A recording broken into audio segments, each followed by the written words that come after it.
Hello and welcome to the White Collar Fitness Radio, the ultimate podcast for professionals striving to achieve optimal performance in today's fast-paced age. I'm your host, Bruno, online body transformation specialist and founder of the Health Coach Fitness. I'm here to help you optimize your health and fitness, even if you're short on time.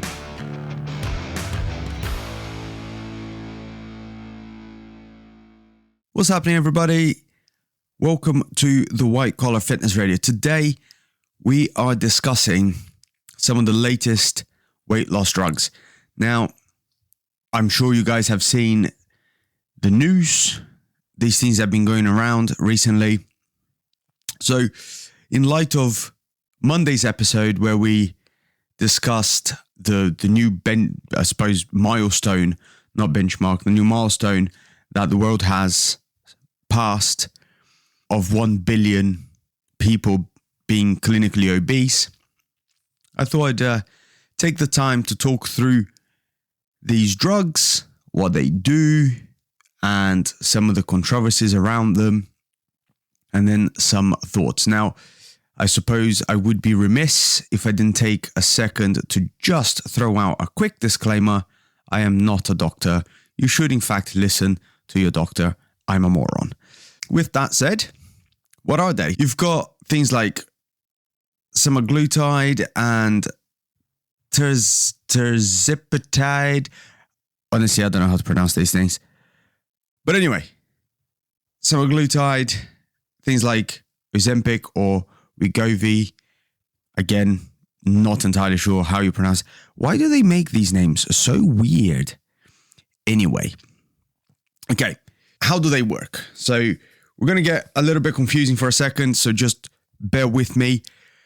But they are things called incretin mimetics. So they mimic incretins. Incretins are hormones released by the intestine in response to you basically eating. Nutrient ingestion is effectively what it responds to. And they play a major role in insulin and glucagon regulation. Now, hormones, they usually work in pairs. You normally have two hormones that work. One is an agonist, the other one's an antagonist. So, for example, insulin and glucagon. Fine, amazing. What does that actually mean?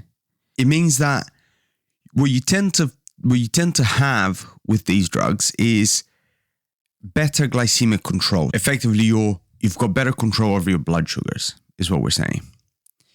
You tend to have slightly slower gastric emptying, as in when you eat, you go into your stomach, and then when it moves from your stomach down, we tend to call that gastric emptying. You can think of it as well as stomach emptying. Fine. It just means that the food that's in your stomach will take longer to move down to your intestines, and you can regulate your blood sugars more efficiently. Okay. Now, and I'm sure, let me just take a second here to say to you guys that I am not some nerd brain that fully understands the pathways and mechanisms, because to be honest, half of the time, the drug companies themselves don't really understand how the drugs work on the body. They have some idea, but like the exact mechanism, they usually aren't entirely sure themselves. So I'm not going to pretend I know anything. But my guess would be that because you've got a slower rate of gastric empty, of emptying your stomach, because your stomach's effectively fuller for a longer period of time, you then get is reduced hunger. And because you've got reduced hunger, that tends to also translate into reduced cravings. So it all sounds pretty good so far. Now, we have seen, and what the studies have shown so far is that taking these drugs can lead to considerable weight loss of 15 to 20%, which is similar rates to bariatric surgery. Obviously, it's a bit better because better, again, in air quotes, because all of these things have got their pros and their cons, but it is obviously less invasive and you're not under the knife. They seem, as far as we can tell, to be safe enough. So one would argue that they are in fact potentially better than bariatric surgery. Why has there been this huge brouhaha on the news and on your social media about these things? Now, some people have complained and argued that they don't in fact provide enough weight loss. If it's not going to get you to where you need to go, why bother with it in the first place? And I mean, for anyone that says that, like, just shut up. What sort of ass backwards argument is that? I can't make £1 million, so you're giving me the opportunity to make 500,000, but I won't take it because I can't make the million. What are you saying? So that's dumb, right? I won't even entertain that.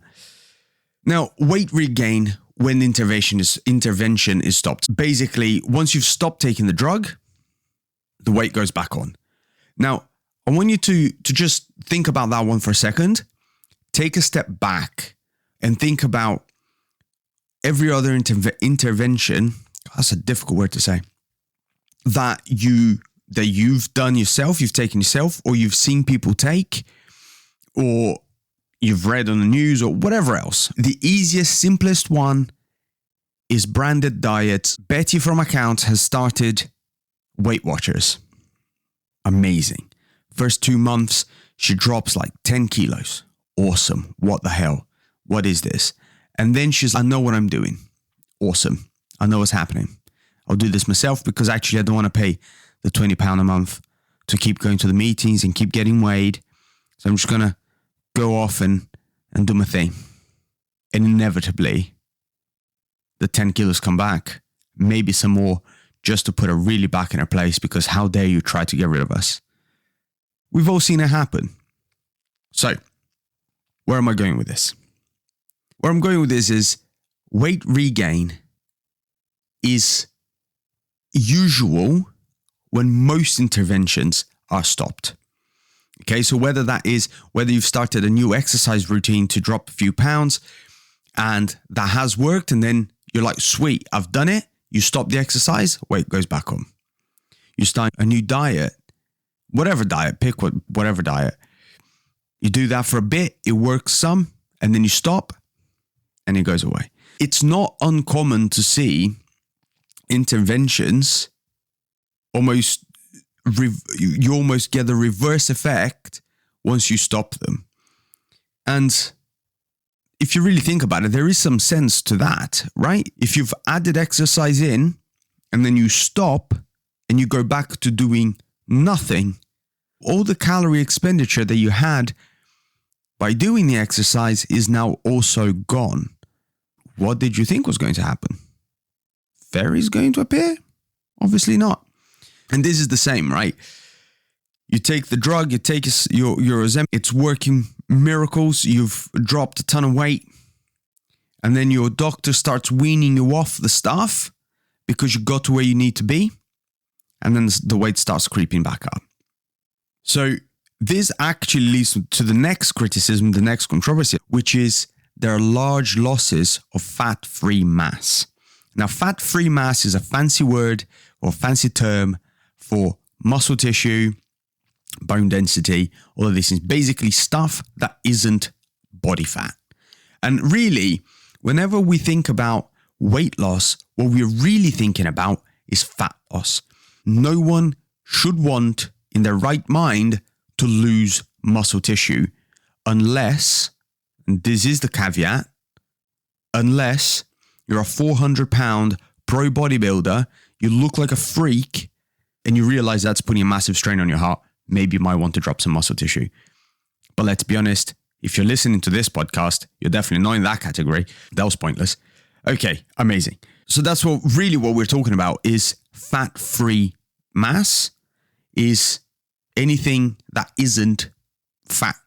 the argument has been that these drugs have had a negative effect on the loss of fat-free mass. Now, there's two points I really want to drive home here. One, most of that, if not all, can be counteracted by just lifting some weights, resistance training, and adequate protein intake. Now, adequate protein intake varies from person to person. Eating enough protein is different for everyone. Having said that, if you have enough protein in your diet, if you're not sure how much protein you should be taking, scroll back through the episodes list. You find I've done a whole episode on protein intake, so have a listen. But get enough protein in you and lift, and most, if not all, of your fat-free mass loss, that's difficult, will be counteracted. So that's number one. And number two is, I suppose, links back to the weight regain, which is if you're one of these people that is using these drugs as a quick fix, first of all, shame on you, because it's not a quick fix. None of this is ever designed to be a quick fix. Now, absolutely, if you can take this stuff to improve your life expectancy, improve your life, improve your health, improve your quality of life, absolutely. But your quality of life and all of the stuff I've just mentioned, it all starts with you wanting to improve, and taking a quick pill to make that better isn't wanting to improve. It's taking advantage of new technology. And there is a difference, right? I'm all for, if you need to use this stuff because you are, in fact, at risk, do that by all means. Like chronically obese people usually, more often than not, need a multi-discipline approach to getting back to some semblance of a healthy weight. And what do I mean by multi-discipline? Some psychological treatment, some physical exercise, usually through a personal trainer, potentially, depending how sedentary they have been, maybe even seeing a physio as well, in conjunction with their doctor. So you're treating the physical exercise aspect of things, maybe a dietitian. I would argue probably a dietitian, or if not a dietitian, a good credentialed nutritionist. So you've got the diet covered. A psychologist, psychiatrist, I honestly am not fully sure of the difference. But one of those guys that can treat your mind, and your doctor. So a multidiscipline approach to getting you better is amazing. But just taking the stuff as a quick, oh yeah, this will do, doesn't work. I personally know someone that paid privately a lot of money for a bariatric surgery, and not 5 years later, they were bigger than what they originally started. Because if you don't change your habits and you don't change the way you perceive, I suppose, exercise, the way you perceive your lifestyle, and you make adjustments accordingly, none of this works. So that's my little rant over. But just if you find that you're regaining weight, I would argue is probably because you haven't added in other interventions to go with the drug, and you've just done the drug. In which case you probably need to go back to the drawing board and have a chat to someone about how to implement some lifestyle changes there as well. And then the other controversy and argument, and this has been a bit of a media blown controversy I've seen a few times, is about accessibility to the drug. So the drugs are obviously expensive, and I'm sure they cost a lot of money to make. I'm sure the pharmaceutical companies are making an absolute killing on them. So they are expensive, and naturally, people with more resources, more money, because they are effective and relatively safe in terms of risk, celebrities, TikTok influencers, all of these fancy swangled people that on TV or on your social media have been buying them up because they're morons and they want a quick fix. So this leads people that would in fact get the drug for actual reasons without. And this has obviously led legacy media to write articles and have TV pieces on patients not being able to access the drug. I saw one on the BBC where a lady was saying how she felt lesser than because there was a shortage of Ozempic that she takes, and she was scared that she wouldn't be able to get it again. And fine, listen, fair enough, right? But my only question just circles back to, if that's your reaction, perhaps you need to take a second and just think what other lifestyle interventions you're adding in to make sure that you eventually don't need the drug.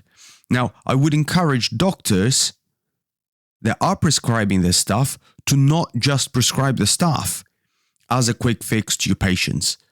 People look to doctors as highly credentialed people, as they should. Doctors have gone through years and years, the best part of a decade, to qualify and do their thing. Absolutely fine. But if that is the case, don't be a pill pusher.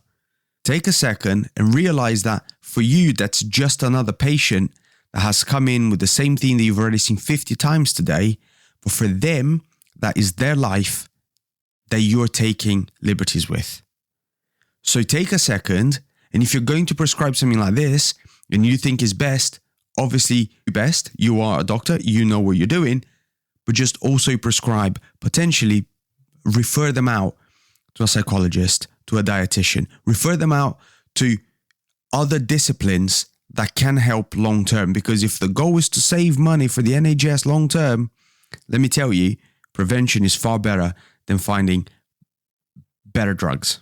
That's another little rant done in terms of the media writing these silly hit pieces. And I suppose there's all just, I suppose as an industry, the fitness industry has been appalling, promoting exercise as a wellness-inducing, quality of life improving, making you feel better intervention, as opposed to do exercise for weight loss. Will exercise help with weight loss? Yes, of course. You're increasing your energy expenditure, assuming you are in fact in a calorie deficit. But the idea of exercise isn't for that. The idea of exercise is so that you can do more with the body you have, is that you feel good. It's a stress relief.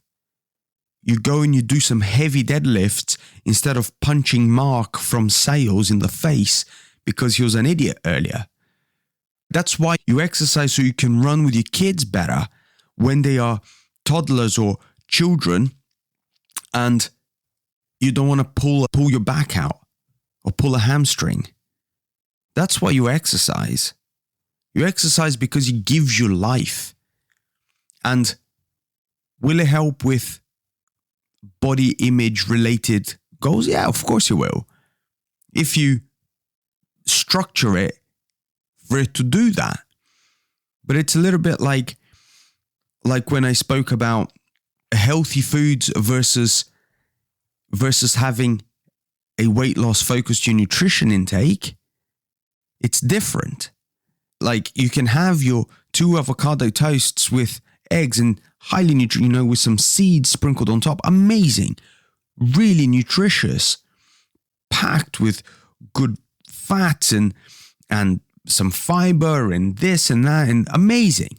Those 2 slices with a whole avocado and a couple of eggs, you're potentially talking 700 calories. 800 calories, which is fine if the goal is to maybe maintain your weight and you're eating at 2,200 calories. Who cares about 700? But if you're eating at 1,600 and the goal is fat loss, 700 is a huge chunk out of that.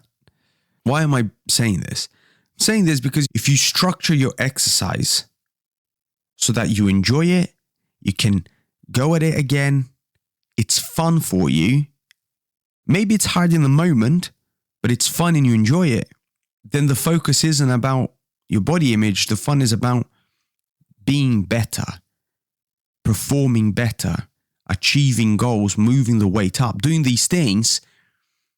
And all of that will potentially have a passive effect anyway on your body that isn't small.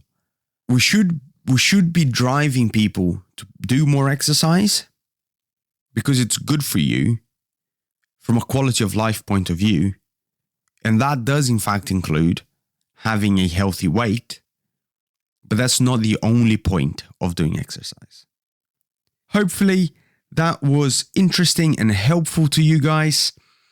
And as always, if you like the podcast, you enjoy hearing me rant about stuff, then please share with your friends, share with your co-workers, tell everybody about it. It really helps the podcast. Give me a 5-star reviews and write something nice. And yeah, I'll catch you guys next time.